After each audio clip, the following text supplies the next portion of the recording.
Anong balita sa boxing? Eto, sa undisputed super bantamweight world champion na Oya Inoue ay tinanghal na 2023 Fighter of the Year ng Ring Magazine. Noong Biyernes, siya ang unang Japanese na boksingero na nanalo nitong prestiyosong parangal na ito. Pinahinto ng lalaking binansagang halimaw ang 2-belt world champion na si Marlon Tapales ng Pilipinas noong nakaraang buwan upang maging pangalawang boksingero na pinag-isa ang dalawang division, kasunod ng Amerikanong si Terence Crawford. Sina Oya Inoue may record na 26 wins with 23 knockout at walang talo ay inunify ang bantamweight division noong Disyembre 2022. Umakyat sina Oya Inoue sa super bantamweight noong Hulyo at dinomina, binugbog at tinalo ang dating walang talo na WBC at WBO World Champion na si Stephen Fulton ng United States. Nagkaroon ng Fighter of the Year ang Ring Magazine mula pa noong 1928. Ang 30 anyos na sina Oya Inoue ang unang Asyano na nanalo pagkatapos ng Filipino great Manny Pacquiao na nanalo noong 2006, 2008 at 2009. Sina Oya Inoue ang naging unang Japanese boxer na number 1 pound for pound ranking ng The Ring Magazine noong Hunyo 2022. Nanalo siya ng mga World Championship sa 4 na weight classes, simula sa WBC Light Flyweight Crown sa kanyang ika-6 na professional na laban noong Abril 2014.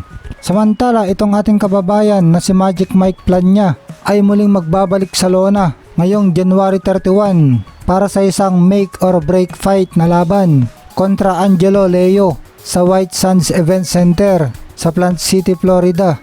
Itong si Magic Mike Plania, edad 26 ng General Santos City, ay umakyat sa mas mataas na division at maaring tumaas ang kanyang ranking sa featherweight division kung matatalo niya sa Angelo Leo. Sa ngayon ay nakarank siya na number 9 ng World Boxing Association WBA at number 18 naman sa World Boxing Council WBC dito sa featherweight ranking. Tinanggal na si Plania sa world rankings sa super bantamweight division matapos ang kanyang ikatlong round knockout na pagkatalo kay Elijah Pierce ng Oklahoma City, Oklahoma, USA noong nakaraang taon. Bumalik siya sa win column na may unang round knockout na tagumpay laban kay Daniel Nicolas ng Bohol sa isang super featherweight match noong December 18, 2023 sa Parañaque City. Si Plania ay naging IBF North American Super Bantamweight Champion nang manalo siya laban kay Giovanni Gutierrez ng Tipitapa, Nicaragua noong December 21, 2019 sa pamamagitan ng lopsided na unanimous decision kung saan ang tatlong judges ay pare-parehong in-score ng laban na 100-89 pabor kay Plania. Ito namang 29 years old na si Angelo Leo na taga Albuquerque, New Mexico, USA ay naging World Boxing Organization WBO Super Bantamweight Champion matapos ang kanyang unanimous decision na panalo laban kay Tremaine Williams ng New Haven, Connecticut noong 2020. Nawala niya ang kanyang titulo kay Stephen Fulton ng Philadelphia, USA sa pamamagitan ng unanimous decision ng sumunod na taon sa kanyang unang world title defense dun sa Connecticut. Nakabangon naman mula sa kanyang pagkatalo itong si Leo sa pamamagitan ng majority decision na panalo laban kay Aaron Alameda ng Nogales, Sonora, Mexico. Pagkatapos ay nagpahinga ng mahabang panahon, bumalik siya ng laban noong nakaraang taon at nanalo sa pamamagitan ng 9th round TKO kay Nicolas Polanco ng Villarriba, Dominican Republic. Si Plania ay may record na 29 wins, may 3 talo at 16 knockout, habang si Leo naman ay may record na 22 wins, 1 lang ang talo at may 10 knockout. Samantala, Marlon Tapales nahihinaan sa bodega ni Oya Inoue. Naagaw man ang IBF at WBA Junior Featherweight belt ni Marlon Nightmare Tapales ng undisputed titleist na si Super Bantamweight titleist na Oya the Monster Inoue. Natuklasan naman ng Pinoy fighter na mahina ang bodega ng pound for pound star sa kanilang unified bout nitong nagdaang Disyembre sa Ariake Arena sa Tokyo, Japan. Kapag sinusuntok rin siya sa katawan, tumatakbo rin siya, nasasaktan rin siya. Pagbubunyag ni Tapales na may record na 37 wins, 4 na talo at 19 knockout. Sinubukan ko na, gusto kong pasukin na makasuntok at makatama ng maganda sa bodega niya. Pero sabi ko nga, mabilis si Inoue, nahihirapan ako, sabi pa ni Tapales. Kaya naman saludo si Tapales sa nakatunggaling si Inoue na may record na 26 wins, walang talo at 23 knockout. Kaya't nahirapan rin itong sabayan sa 12 round battle na nagtapos sa 10th round technical knockout. Magaling at mataas ang IQ, yung footwork at bilis niya at madaling maka-adjust sa laban. Yung suntok kaya naman, kaso sa dami na rin ng suntok na pumasok, talagang mahihilo ka talaga. Explica ni Tapales sa programang Power and Play ni dating PBA Commissioner at PSC Chairman Noli Ayala. Talagang tinamaan talaga ako, saka nahirapan ako sa style niya kasi mabilis siya pero di ko masabayan. Gusto ko sabayan pero hindi ko makuha, dagdag pa ni Tapales. Samantala, sa mga nabanggit ni Sir Joaquin Henson sa kanyang article sa PhilBoxing.com na 5 Pilipino na mga top prospect na malaki ang posibilidad na mapanalunan ang World Championship ngayong taon na ito, na malaki ang posibilidad na maging World Champion sa taon na ito, na ito ngang sina Charlie Suarez, Carl James Martin, Dave Apolinario, Miel Fardo at Arvin Magramo, ay ayon sa aking survey sa in-upload ko na video patungkol sa topic na ito, kung saan ay tinanong ko ang aking mga viewers kung sino sa 5 nabanggit ang tingin nila na may pinakamalaking tsansa para maging World Champion. At karamihan ng sinagot ng aking mga viewer ay itong si Miel Fardo. Ito ngang si Miel Fardo ang may hawak ng kasaysayan na pinakamabilis na knockout niyang kanyang kalaban. Isa siya sa kasaysayan na may pinakamabilis na knockout. 8 seconds lang niya ni-knockout ang kanyang kalaban na si Sarawut Jamtong na nooy may record na 11 wins, 4 losses at 10 knockout. Isang malakas na solidong suntok lang ang naipatama niya kay Jamtong, kung saan na blackout at natulog itong si Jamtong. At ngayon nga, itong si Miel Fardo ay nakatakdang depensa ng kanyang OPBF belt kontra knockout artist Tanong Sak Simsri. Magaganap ang kanilang laban sa Japan. Magandang laban ito mga lods kasi super slugger itong si Tanong Sak Simsri. May magandang record na 31 wins, isa lang ang talo at 30 knockout. Grabe ang pagka-knockout artist nito mga lods. Isa lang ang hindi niya na-knockout sa 31 na panalo niya at isa lang ang kanyang talo. Ang daming ni-knockout nito, 30. Kaya magandang bakbakan ito para sa ating kababayan, ating top prospect Miel Fardo na isang super slugger din. Ang taas ng knockout ratio nilang dalawa, 94% para sa Thailander na si Tanong Sak Simsri at 90% naman para sa ating Pinoy na si Miel Fardo. Magaganap ang kanilang laban sa April 13, kaya abangan natin ang laban na ito. Ang ating pambato na si Miel Fardo na may alias na Silent Assassin, edad 24 years old, ay may 11 na panalo, may kasamang 10 knockout, isa lang ang talo at 2 draw. Parehas sila ng kanyang makakalaban na si Tanong Sak Simsri na isa lang ang talo nila. Grabe itong record ni Miel Fardo. Dito sa huling 4 na laban niya ay ninockout niya lahat ng kanyang kalaban sa round 1 at round 2 lang.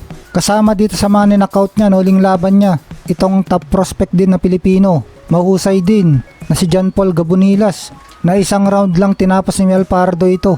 At 3 beses pa niyang pinabagsak si Gabonilas sa round 1 sa laban nila noong August 15 nung nakaraang taon lang. Kaya malupit talaga itong si Miel Fardo. Ilang beses ko na rin narinig ito na sinasabi ng mga Pinoy boxing fans na ito daw si Miel Fardo ang pwedeng tumalo kay Naoya Inoue. Kaya abangan natin ang bakbakan ni Miel Fardo kontra knockout artist Tanong Sak Simsri sa April 13. Ito naman mga lods, panoorin natin itong nag-iisang talo ng mga kalaban ni Miel Fardo na si knockout artist Tanong Sak Simsri na taga Thailand. Itong laban niya kay former WBC champ Masamichi Yabuki ng Japan, kung saan natalo si Simsri via TKO sa round 7.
ジャストミート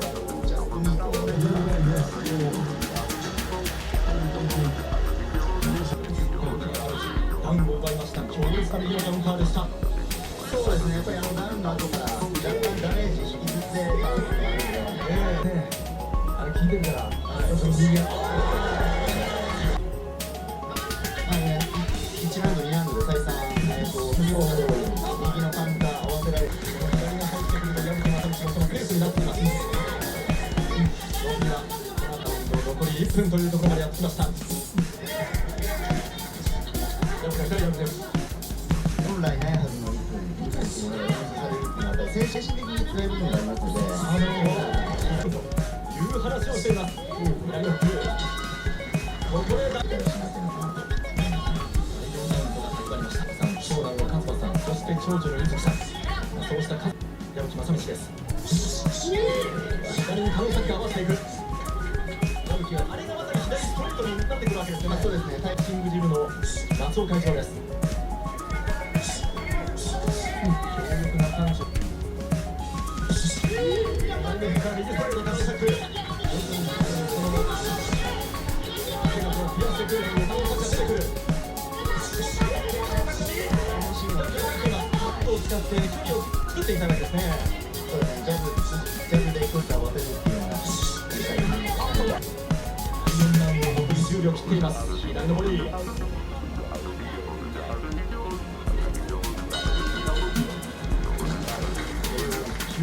91.6% を誇るそのカノンサックのパンチ力。矢吹が先にダウンをやっぱりその、なんていうか、攻撃の厚みっていうものを感じますよね。負けてないですよ。出た時なんですけども、今までのこの試合の4ラウンドまでのペースと今の動きに、矢吹選手としてめっちゃ狙いがというところなんですよね。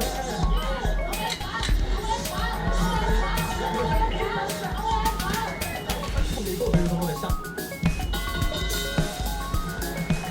使わない、十分な実力をしないと選手。で、矢吹選手もね、すごい似てる。対して第6ラウンド始まりました。ダウンを打ち合うというところから始まりました第6ラウンド。あるのかなと。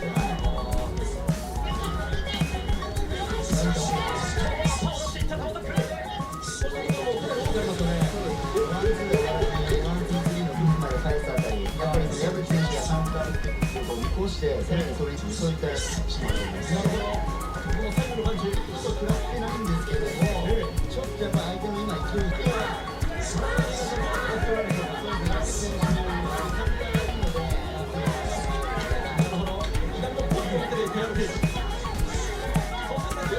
矢吹選手ジャブにも慣れてしまった。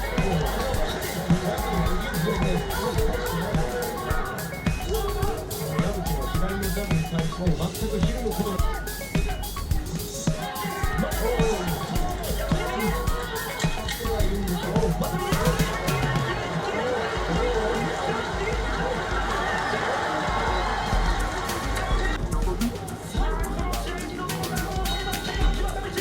ここからですね、で、矢吹選手の勝負感っていうんですかね、まとめるところが今これでダウンが出る。これはもうね、ここからラウンドの頭どういう予感をするか。佐藤トレーナーはそう決めてる。左。